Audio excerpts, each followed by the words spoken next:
ప్రభువైన యేసుక్రీస్తు నామమున అందరికీ వందనములు తెలుపుచు దైవ వాక్యాన్ని ధ్యానించుకోవటానికి మిమ్మల్ని అందరినీ ప్రేమతో ఆహ్వానిస్తున్నాను. అపోస్తుల కార్యములు 7వ అధ్యాయము 30వ వచనం చదువుకుందాము.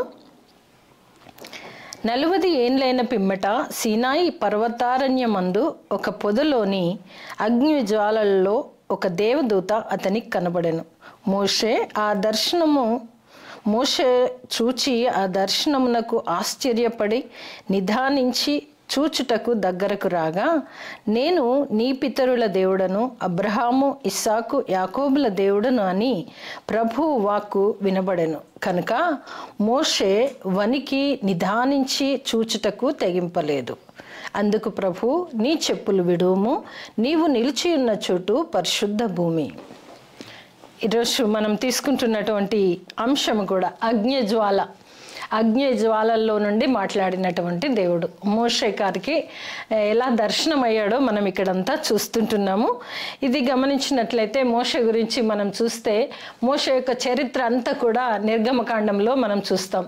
నిర్గమకాండము, ద్వితీయోపదేశకాండంలో ఎలాగైతే ఆయన 120 సంవత్సరముల జీవితాన్ని మనకు మొత్తం చూపిస్తుంటారు.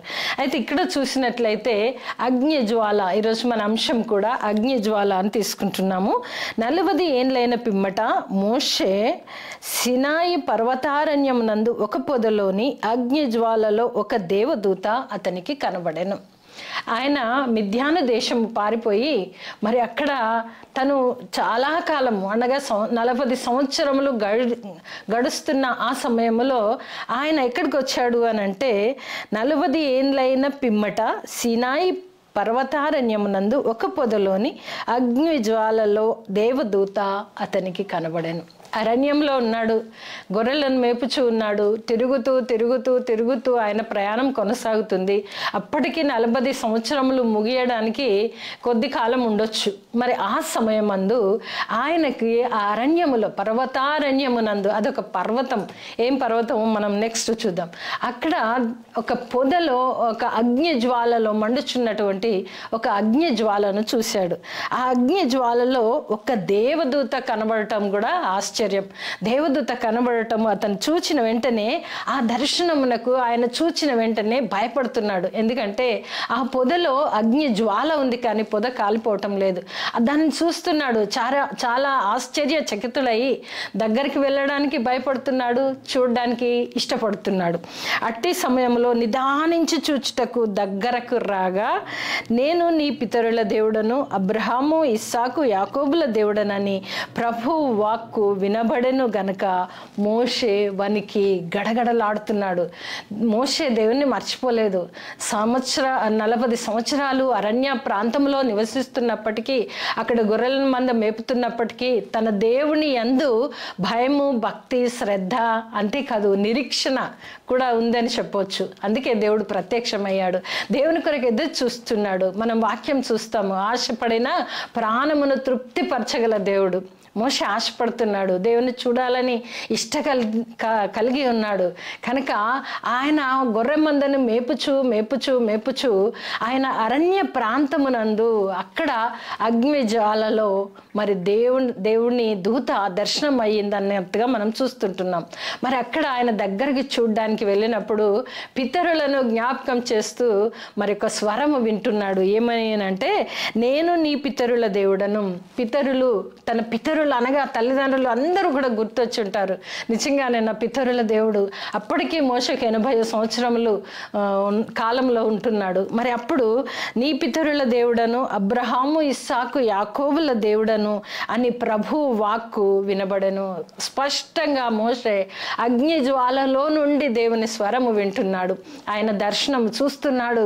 ఆయన కనులారా చూస్తూ ఆ అరణ్యములో ఒంటరిని అనుకున్నాడేమో కానీ సర్వశక్తిమంతుడు ఆయనతో ఉంటున్నట్టుగా మనం చూస్తుంటున్నాం. నీ పితరుల దేవుడను, అబ్రహాము, ఇస్సాకు, యాకోబుల దేవుడనని ప్రభువు వాక్కు వినబడెను. కనుక మోషే వణికెను, భయపడుతున్నాడు. దేవుని స్వరము వినిపించడము అది అందరికీ వినిపించదు. కొద్ది మందికి మాత్రమే. దేవుని కొరకు ఎదురు చూచే వారికి, దేవుని యందు నిరీక్షణ కలిగిన వారికి, దేవుడంటే భయము భక్తి కలిగిన వారికి దేవుడు తన స్వరాన్ని వినిపిస్తాడు, తను మాట్లాడుతాడు, ఏం చేయాలో చెప్తాడు, ఏ ఆలోచన కలిగి ఉన్నావో నువ్వు ఎలా ఉండాలో కూడా దేవుడు హెచ్చరించే దేవుడు. కనుక మోషే వనికి నిదానించి చూచుటకు తెగింపలేదు. ముందేమో చూడాలని ఆశగా ఉన్నాడు, ఎప్పుడైతే స్వరము విన్నాడో చూచుటకు ఆయన నిదానించి చూచుటకు తెగింపలేదు. అంటే ఒక అడుగు ముందుకు వేయలేదు. ఆయన దేవుడు, స్వయాన నా సృష్టికర్త, ఆయన దగ్గరికి వెళ్ళుటకు నాకు అర్హత లేదు అని తను గడగడ వణుకుతూ నిదానించి చూడాలనుకున్న మోషే వెనుకడుగు వేశాడు, తెగింపలేదు. వెంటనే అందుకు ప్రభు ఏమంటున్నారంటే, నీ చెప్పులు విడువము, నీవు నిలుచున్న చోటు పరిశుద్ధ భూమి. ప్రభువు ఎక్కడుంటాడో అదే పరిశుద్ధం. నాతో ఉంటే నేను పరిశుద్ధంగా ఉంటాను, నీతో ఉంటే నీవు పరిశుద్ధంగా ఉంటావు, మీ ఇంటిలో ఉంటే అదే పరిశుద్ధ స్థలము. దేవుడు అన్ని చోట్లలో ఉన్న దేవుడు, అందుకే ఆయనను సర్వాంతర్యామి అని కూడా చెప్తుంటాము. కనుక ఆ అరణ్యమందు నీవు నిలుచున్న స్థలము పరిశుద్ధ భూమి అంటున్నాడు. ఎందుకంటే అగ్ని జ్వాల అయి ఉన్నటువంటి ఆ దేవుడు అక్కడ మోషకు కనిపించాడు, మోషతో మాట్లాడుతున్నాడు. కనిపించడమే కాదు, మాట్లాడుతున్నాడు. ఆయన ఆశగొని ఉన్నాడు దేవుని చూడాలని, దేవునితో ముచ్చటించాలని. ఆయన పర్వతారణ్యమందు ఉన్నప్పటికీ కూడా దేవుణ్ణి కనుగొన్నటువంటి వ్యక్తిగా మనం ఇక్కడ చూస్తుంటున్నాం. వెంటనే మోషే తెగింపలేదు ముందుకెళ్ళడానికి, కానీ దేవుని వాక్కు ఆయనకు వినిపిస్తున్నది, ఇది పరిశుద్ధ భూమి, నీ యొక్క పాదముల చెప్పులు విడుము అని.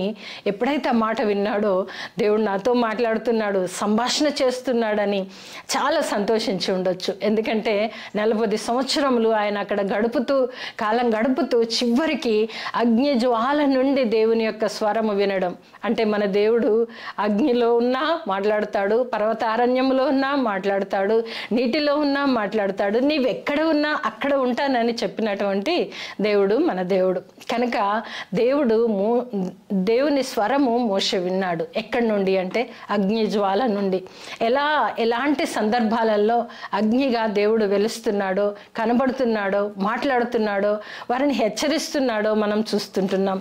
అంటే మన నిరీక్షణ, మన విశ్వాసము, మన భయము, భక్తి శ్రద్ధల్ని పట్టి దేవుడు మనకి ప్రత్యక్షమవుతాడు. మోషేను చూసిన దేవుడు అరణ్యములో విడిచిపెట్టలేదు, ఒంటరి కాదు అని దేవుడే తన ప్రక్కన ఉన్నట్టుగా తన ముందు అగ్ని జ్వాలలా వెలిసి మాట్లాడుతున్నట్టుగా మనము చూస్తుంటున్నాం. అలాగే నిర్గమకాండంలో కూడా మనం చూద్దాం. నిర్గమకాండము 3వ అధ్యాయము, నిర్గమకాండము 3వ అధ్యాయము మొదటి 2 వచనాలు చదువుకుందాము. నిర్గమకాండము 3వ అధ్యాయము మొదటి 2 వచనాలు చూస్తే, మోషే మిద్యాను యాజకుడైన ఇత్రో అను తన మామ మందను మేపుచు ఆ మందను అరణ్యము అవతలకు తోలుకొని దేవుని పర్వతమైన హోరేబుకు వచ్చెను. పర్వతారణ్యము అని చదువుకున్నాము అపొస్తల కార్యంలో. ఆ పర్వతం యొక్క పేరు ఇక్కడ హోరేబు పర్వతము అని మనం చూస్తుంటున్నాం. అదేంటంటే దేవుని పర్వతమైన హోరేబుకు వచ్చెను. ఆయన చివరికి మన గమ్యం ఎక్కడ అంటే దేవుడి దగ్గరికి, ఆయన దగ్గరికి చేరుకోవాల్సిందే. ఇహలోకములో ఎన్ని సంవత్సరములు బ్రతికినానో, ఎన్ని సంవత్సరములు ఎలా నడిచినానో, చివరికి మన గమ్యం ఏంటంటే దేవుని దగ్గరికి, నిన్ను సృజించిన సృష్టికర్త దగ్గరికి చేరుకోవాల్సినటువంటి అవసరత. మరి మోషే కూడా ఆయన మందను కాస్తూ 40 సంవత్సరాలు ముగిస్తున్న సమయంలో ఆయన దేవుని పర్వతమైన హోరేబుకు వచ్చినట్లుగా చూస్తుంటున్నాం. అక్కడ వచ్చిన తర్వాత ఒక పొద నడిమిని అగ్ని జ్వాలలలో యెహోవా దూత అతనికి ప్రత్యక్షమాయెను. ఇది ఆరంభంలో మనం చూస్తే నిర్గమకాండం. దానినే క్రొత్త నిబంధనలో మనము అపొస్తల కార్యంలో చదువుకున్నాం. ఇక్కడ పర్వతారణ్యము అనంటే ఏ పర్వతము అంటే దేవుని పర్వతమైన హోరేబు అని మనకి ఇక్కడ క్లియర్గా వ్రాయబడి ఉంది. కనుక ఆ హోరేబు పర్వతము దేవుని పర్వతం అని పేరు పెట్టబడింది. ఎందుకంటే మోషేకు అక్కడ దర్శనమయ్యాడు. మోషేకు కాలుతున్న ఒక పొదలో నుండి దేవుడి స్వరము వినిపించినది. నీ పితరుల దేవుడను అని దేవుడు చెప్పుకున్నట్లుగా, నీ అబ్రహాము, ఇస్సాకు, యాకోబులు అనగా పితరులు అనగానే తన తల్లిదండ్రుల నుండి మొట్టమొదటి వరకు అందరినీ జ్ఞాపకం చేసుకొని ఉండొచ్చు. నిజంగా అనగానే నా పితరుల దేవుడు నాకు కనిపించడం ఎంత ధన్యకరమైన విషయం అని మోషే సంతోషించి ఉంటాడు, భయపడి ఉన్నాడు. ఆయన కోరిక తీరిందన్న ఆనందం ఉంది. అన్నింటిలో సతమతం అవుతున్నప్పుడు దేవుడే పలకరిస్తున్నాడు, దేవుడే సంభాషణ కొనసాగిస్తూ మాట్లాడుతున్నట్టుగా మనము చూస్తుంటున్నాం. కనుక మన జీవితాలలో కూడా ఎక్కడ ఉన్నాము, ఎలా ఉన్నాము అనేది కాదు, కానీ దేవుని కొరకు ఆశ కలిగి ఉంటే తృప్తి పరిచేది కూడా దేవుడే. కన్నులారక చూడ్డానికి ఆయన తనను తాను మనకు ప్రత్యక్షపరుచుకునే దేవుడని రుజువు చేస్తున్నాడు. అనగా చూడండి, అరణ్యము ఎక్కడో ఉన్నాడు. ఆ మోషకు దేవుడు దర్శనం అవుతాడా, నేను ఒంటరిగాన్ని అని ఆ మోష కూడా అనుకోవచ్చు, కానీ దేవుడు విడిచిపెట్టలేదు. ఆరంభంలో ఆయన జన్మ నుండి ఆదుకున్న దేవుడు 40-80 సంవత్సరాలు గతిస్తున్నప్పటికీ కూడా మరలా ఆయనను పట్టుకున్నాడు. అనగా సమయం కొరకు దేవుడు చూస్తాడు. మనకెప్పుడు ఏది ఎలా ఏం చేయాలా అనే విషయము దేవుని దగ్గర ముందుగానే నా పట్ల ప్రణాళిక అనేది సిద్ధపరచబడి ఉన్నది. ఆ సిద్ధపరచబడిన ప్రణాళికలో మరి దేవుడు మనల్ని కనుగొంటాడు. అంతేకాదు, మనము అపోస్తల కార్యంలో కూడా చూస్తే, మనం ఇందాక చదువుకున్న భాగంలో కూడా చూస్తే, అక్కడ మోషే మరి మొదటి 40 సంవత్సరములు రాజుగారి గృహమునందు పలు విద్యలు, సకల విద్యలు యందు ప్రావీణుడు అని మనం చూస్తాం. అలా చూస్తే అన్నీ నేర్చుకున్నాడు. అనగా అక్కడ అంతా ఆయన ట్రైనింగ్ పీరియడ్ లాగా అన్నీ నేర్చుకున్నాడు. చివరికి అరణ్యం ప్రయాణం చేయాలి కాబట్టి మిద్యాను అరణ్యములో కూడా 40 సంవత్సరములు గడిచిపోయినది. అప్పుడు సమయము ఆసన్నమైనది. దేవుడు అప్పుడు పట్టుకున్నాడు మోషను.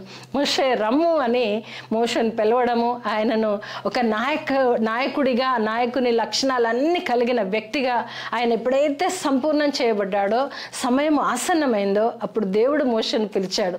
ఆయన ఒక నాయకునిగా, ఒక ప్రజలను నడిపించు నాయకునిగా ఏర్పాటు చేసి దేవుడు మోషను పంపించడానికి పిలిచినట్టుగా మనం చూస్తాం. అనగా మన దేవుడు ఏమై ఉన్నాడు అని మనం గ్రహిస్తే, మన దేవుడు అగ్ని జ్వాల అయి ఉన్నాడు. ఆ అగ్ని జ్వాలలో నుండి నాతో మాట్లాడే దేవుడు. మనం ఎదురు చూసినప్పుడు నిరీక్షణ కలిగి ఉన్నప్పుడు దేవుడు ఎక్కడి నుండి అయినా ప్రత్యక్షమయ్యే దేవుడని మనం కనుక్కుంటున్నాం. అది అరణ్యమా, భీకర తుఫానా, ఏంటనే కానివ్వండి, దేవుడు మనల్ని వెతికి కనుగొనే దేవుడని మనం చూస్తుంటున్నాం. అలాగే కూడా మనం చూస్తే దానియేలు గ్రంథంలో మనం చూద్దాం. 3వ అధ్యాయము, దానియేలు గ్రంథము 3వ అధ్యాయము 26వ వచనం చదువుకుందాము.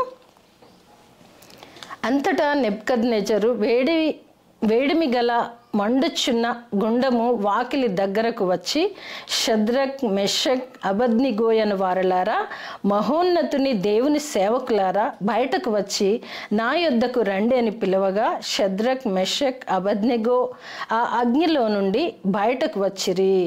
ఇక్కడ మనం చూసినట్లయితే ఇది కూడా అందరికీ తెలిసినటువంటి భాగమే.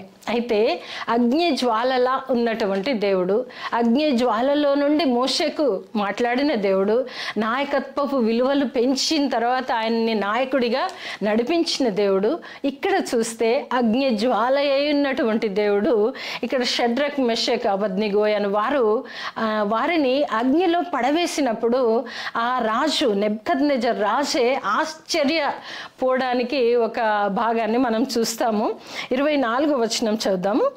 రాజగు నెబుకద్నెజరు ఆశ్చర్యపడి తీవ్రంగా లేచి, మేము 3 మనుషులను బంధించి ఈ అగ్నిగుండంలో వేస్తేమి గదా అని తన మంత్రులను అడిగాను. వారు రాజా సత్యమే అని రాజుతో ప్రత్యుత్తరం ఇచ్చిరి. అందుకు రాజు, నేను 4 మనుషులు బంధకములు లేక అగ్నిలో సంచరించుట చూచుచున్నాను, వారికి ఏ హానియో ఏమీయో కలగలేదు. 4వ వాని రూపము దేవతల రూపమును పోలినదై ఉన్నదని వారికి ప్రత్యుత్తరం ఇచ్చాను. ఇదండి, అగ్ని జ్వాలలో దేవతల రూపం అనగా దేవుని స్వరూపాన్ని కలిగినట్టుగా నెబుకద్నెజరు చూస్తున్నాడు. భయం వేసింది ఆయనకి. ఏంటి అసలు 3 వేశాను అగ్నిగుండంలో, అగ్ని జ్వాలలా ఉన్నది, ఆ దాంట్లో వేసినప్పుడు ఈ ముగ్గురు చక్కగా తిరుగుతున్నారు. దేవుని స్వరూపము కలిగిన ఇంకొకరు వారితో ఉన్నారు. ఇదేంటి ఆశ్చర్యము! వారి దేవుడు ఎంత గొప్ప సమర్థుడో అని ఆయన కుములుట, వేదన పడుట ఆరంభమైనట్టుగా మనం ఇక్కడ చూస్తాం. అయితే వారు లోపలికి వచ్చి ఎంత చక్కని పిలుపు పిలుస్తున్నాడంటే, ఆయన దగ్గరికి వచ్చి షడ్రక్, మెషక్, అబద్నిగో అని వారలారా, మహోన్నతుని దేవుని సేవకులారా, వారికి గొప్ప బిరుదిచ్చాడు. ఇంతవరకేమో తప్పు చేశారని అగ్నిగుండంలో పడవేశాడు. ఇప్పుడు బయటకు పిలవడానికేమో మహోన్నతుని దేవుని సేవకులారా అని గొప్ప బిరుదునిచ్చాడు. చూడండి, షడ్రక్, మెషక్ వారి యొక్క నమ్మకము, వారి యొక్క భయము, వారి యొక్క భక్తి, వారి యొక్క నిరీక్షణ, అగ్ని జ్వాల అయినటువంటి దేవుడు మీరు అగ్నిగుండంలో వేస్తే అగ్నిగుండం గొప్పదా, అగ్ని జ్వాల గొప్పదా? అగ్ని జ్వాలలాగా దేవుడు మాతో తిరిగాడు అన్నట్టుగా నిరూపించి ఆయన యొక్క కన్నులు తెరిపిస్తే వెంటనే రాజు వచ్చేసి ఏమని చెప్తున్నాడు? మహోన్నతుడైన దేవుని సేవకులారా రండి అని పిలవడం మనం ఇక్కడ చూస్తుంటున్నాం. అంతటితో అయిపోలేదు, పిలిచాడు. పిలిచిన తర్వాత మనము 29వ వచనంలో చూస్తే, ఈ విధముగా రక్షించుటకు సమర్థుడగు దేవుడు కాక మరి ఏ దేవుడును లేడని తన నోటితో తను ఒప్పింప చేశాడు దేవుడు. కనుక అగ్ని జ్వాలయ ఉన్నటువంటి దేవుడు. మనము అగ్నిలో ఉన్నామా, ఎక్కడ ఉన్నామా అనేది కాదు, కానీ ఎక్కడ ఉన్నా మన పక్కనే ఉండే దేవుడు ఆ దేవుడు. అయితే అగ్ని జ్వాల గురించి మాట్లాడుకుంటున్నాం కనుక మోషతో సంభాషణ జరిపిన దేవుడు, అలాగే షడ్రక్, మెషక్, అబద్నిగో అని వారిని అగ్నిగుండంలో అగ్ని జ్వాలగా తిరుగుతూ వారితో కలిసి వారికి ఏ హాని జరగకుండా, కనీసం వాసన, వారి వస్త్రములు కూడా వాసన లేకుండా ఉండటము రాజు గమనించి, ఇంత గొప్పవారిని నేను ఎప్పుడు చూడలేదు, ఈయన నిజమైన దేవుడు, మహోన్నతుని దేవుని సేవకులు వేరు అని వారికి ఒక బిరుదు ఇచ్చాడు. అంతేకాదు అన్ని దేవుళ్ళలో సమర్థుడు ఈ దేవుడే అని కూడా చాటించి తన నోటితో ఒప్పుకున్నట్టుగా మనము చూస్తుంటున్నాం. కనుక అగ్ని జ్వాల అయినటువంటి దేవుడు ఎలాంటి కార్యములు చేస్తాడో మనం చూస్తుంటున్నాం. కనుక మన నిరీక్షణ, మన విశ్వాసం ఏంటి, మన భయం భక్తి ఏంటి? దేవుని యందు ఎప్పుడైతే భయం కలిగి ఉంటామో దేవుడు నీతో నాతో మాట్లాడే దేవుడని మనం ఇక్కడ చూస్తుంటున్నాం. అలాగే చూస్తే హెబ్రీలకు రాసిన పత్రిక 12వ అధ్యాయము 29వ వచనం చదువుకుందాము. నిశ్చలమైన రాజ్యమును పొంది దైవ కృప కలిగి ఉందము. ఆ కృప కలిగి వినయ భయభక్తులతో దేవునికి ప్రీతికరమైన సేవ చేయడం. ఎలా అనగా మన దేవుడు దహించు అగ్ని అయి ఉన్నాడు. నిజంగానే షడ్రక్, మెషక్, అబద్నిగో అని వారిని రాజు నెబుకద్నెజర్ ఎప్పుడైతే బయటకు పిలిచాడో ఆ పిలుపులో గొప్ప మర్మం. ఉన్నతమైన మహోన్నతమైన దేవుని సేవకులారా అని పిలిచాడు. ఇక్కడ అందు గురించి మనం చూస్తే, నిశ్చలమైన రాజ్యమును పొంది దైవ కృప కలిగి ఉందము. ఆ కృప కలిగి వినయ భయభక్తులతో దేవునికి ప్రీతికరమైన సేవ చేయడం. దేవుని నుండి ఇలాంటివి అనుభవించిన ప్రతి వారు, లేదా దేవుని యందు భయము భక్తి నిరీక్షణ కలిగి ఉన్నవారు తప్పకుండా దేవుని సేవకులుగా, మహోన్నతుని సేవకులుగా, మహోన్నతుని ప్రియమైన పిల్లలుగా ఉంటే, మరి ఏలైనగా మన దేవుడు దహించు అగ్ని అయి ఉన్నాడు.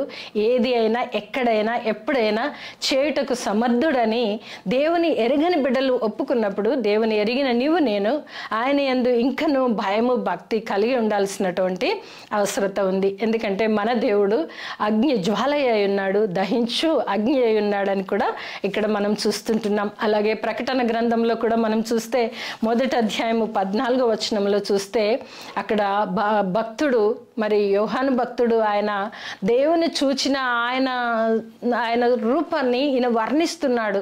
ఆ వర్ణనాతీతమైనటువంటి అదంతా కూడా మనం చూస్తే చాలా గొప్ప వర్ణన కలిగి ఉంటుంది. అయితే ఒకటే మాటను నేను మీతో చెప్తాను. ఆయన అగ్ని జ్వాల వంటి కన్నులు కలిగిన వాడు అని మరి యోహాను భక్తుడు రాయడం మనం చూస్తాము. ఆయన నేత్రములు అగ్ని జ్వాల వంటి నేత్రములు కలిగి ఉన్నాడని ఆయనను మొత్తము వర్ణిస్తుంటాడు. కానీ మనం తీసుకుంటున్నాము అగ్ని జ్వాలయ ఉన్న దేవుడు. కనుక ఈరోజు నీవు నేను కూడా మన దేవుడు అగ్ని జ్వాలయ ఉన్నాడు.